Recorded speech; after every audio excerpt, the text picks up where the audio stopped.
Open na ang loot bag ng mga chuchu.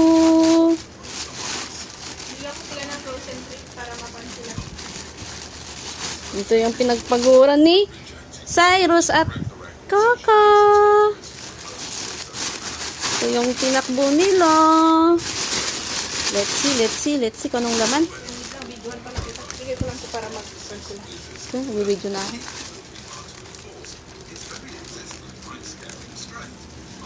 Oh, treats muna sila. Frozen Or, treat. Kasi, wait, ayan. Pwede naman yun ha. Porkit nahulog, hindi mo na pwedeng kainin.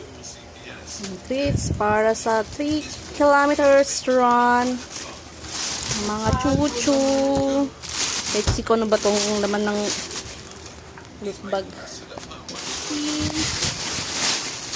Dami in fairness.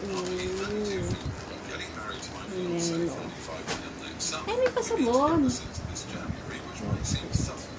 Ay, may kondin, oh. Ooh. Brush. But, oo. Lalagyan mo sa loob ng shampoo. Meron din silang Nutri-Freeze ko. Para sa tao siguro yan. Sa tao ba? Pet ba yan? Wait lang. Hindi kaya naalog-alog yan kanina sa sobrang kwan. Ito. Dudes. Dudes din. Green beef. Ito yung kainin nyo mamaya.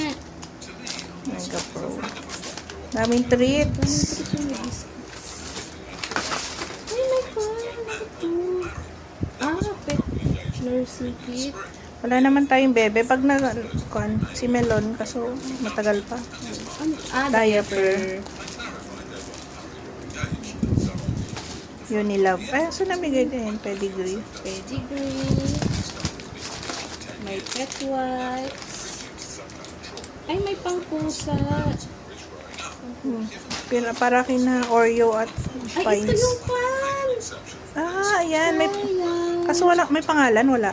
Wala. Ito yung sabi ni Kwan. Sabi ni Mel, meron na sa loob. Na. Sayang pala, pinatatakan sana natin. Hindi ko nakita. Power Dog. Hindi natin napuntahan yan kasi sobrang haba ng pila. Treats. Ay, daming ganito. Ang daming laman, ha? Daming dog. So may nakandi sa charm. Hindi kasi natin nalapitan yung charm. Tapos may... Pipad. Ito yung Kwan. Hindi tayo Shopaholic. Yung ba yung Kwan? Yung grooming? Hindi. Hypo something yung grooming eh. Ang daming condom. Sample size. Churro bites.